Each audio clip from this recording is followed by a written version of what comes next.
Oh, here we are. This is the most elevated stage I've ever been on. So I'm a newer comic. I was told that maybe I'd want to ground myself a little bit here to start, but I don't know, can you ground on a stage that's not even the ground? It's like 3 feet up here. We'll do our best here. I've been single for a while now. It's been quite some time since I've gotten any action. It's like a sealed over Barbie at this point. Nothing's gone in there in quite some time.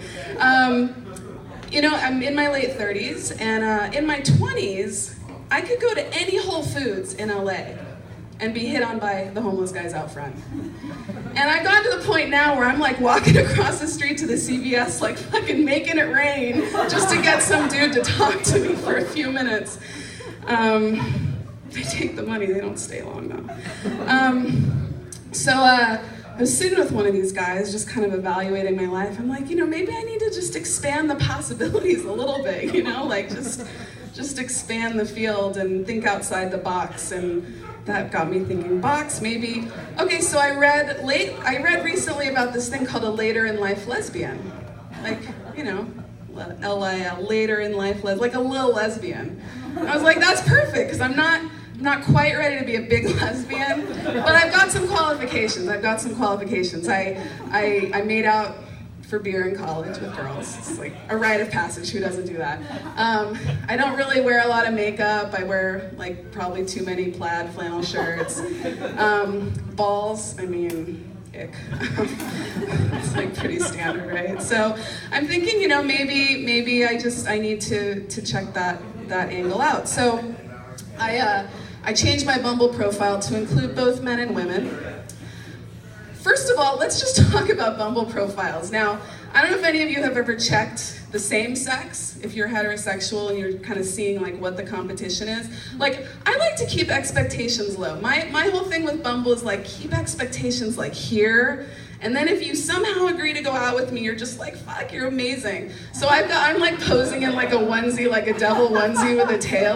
Like no, I want to make sure you don't think I have a shape at all. Just so that when you see me, you're like, oh my God, like you don't really have much of a shape, but it's more than I thought.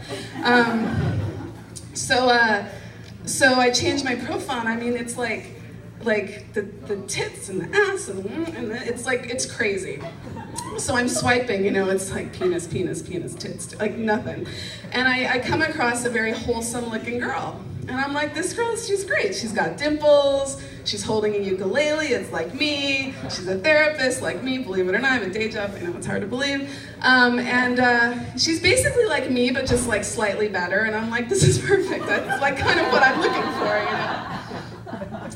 And her profile's tells me a little bit about herself, and she's like, I'm looking for someone, I'm looking for no drama, honest, shared interests, and I'm gay. I'm like, that's perfect, that's exactly what I'm looking for. I want to go out with someone gay. It's just like a little like lesbian, just try it. But it said and gay. She was looking for someone and gay. I didn't see that part. So we start this like text, romance. It's like easy. We're texting. It's funny. Like we're just clearly soulmates. I'm still like on the fence about the vagina thing, but like we're totally soulmates. And at some point, she sends me a YouTube video that's like the ideal lesbian relationship, or like the perfect. And it occurs to me that she thinks I'm a lesbian. I'm like, oh shit, like. Girl, like you just snagged a dumb dolphin in your tuna net. Like I don't know what's happening right now, but I gotta tell her, right? Like I don't want to be a dick. She's in this room, by the way. I'll leave that to you. You can find her.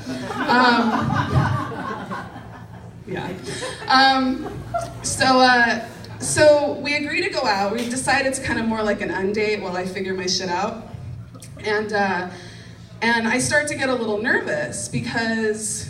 Like, I've never really dated a woman before. I've dabbled in the pond, but I've never dated a woman. I don't know what the rules are. And I have a lot of anxiety, so I had to check this out. So I'm texting her, and I'm like, well, first of all, who pays on the first date? Like, kind of concerned about that. I don't want to get to that awkward moment. And she texted me, she's like, well, that's like a very anti-feminist kind of gender normative thing to say. And I was like, okay, so I guess that means you're paying. Cool, we'll go with that. So then, we're gonna have the date, and my mind would always go like ahead, right? You go ahead, like nobody stays in the present moment, like grounding on these elevated stages. I'm starting to think like, what if this date goes well, and like we end up in bed? Now I'm like, well, in a same-sex relationship, who farts first in the relationship? Like, this is serious business. Now, who do you think farts first?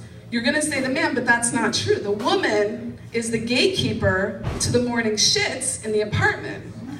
So the woman is the one that farts first, and I don't want to get into a game of fart chicken with this new girlfriend and be bloated for the next 2 months. So these are like the concerns that I'm having.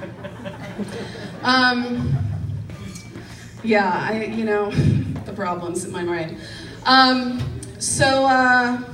Where was I going with this next? I can visualize it. I can visualize what I want to say, but it's just not coming. All right, let's see. Killing time. Okay, so, all right, well, her profile was very, it was great. It talked about all the things she wanted, and it started to make me think about what I want in a relationship, because still kind of evaluating this whole, like, male-female thing. And for me, like, I find it very important that you have shared interests, that you have a good time together.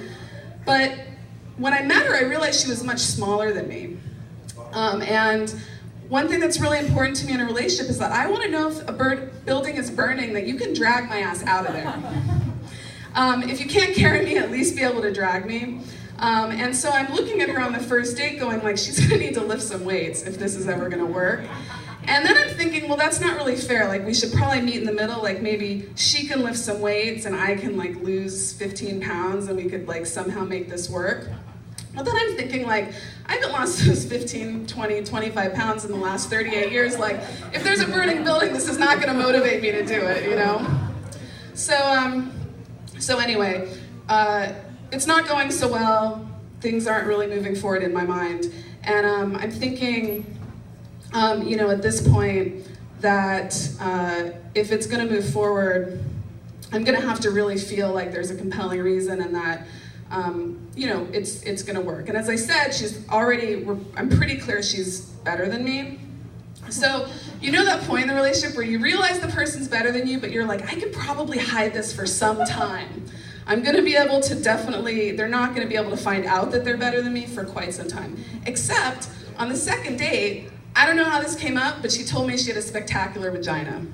Now, I can hide my neuroses, I can hide my comparisons, but I can't hide my vagina, which I'm not sure is spectacular. So I decided that at this point, it probably wasn't gonna work, and I'm gonna try Rite Aid and see what happens there. So thanks, guys, that's my time.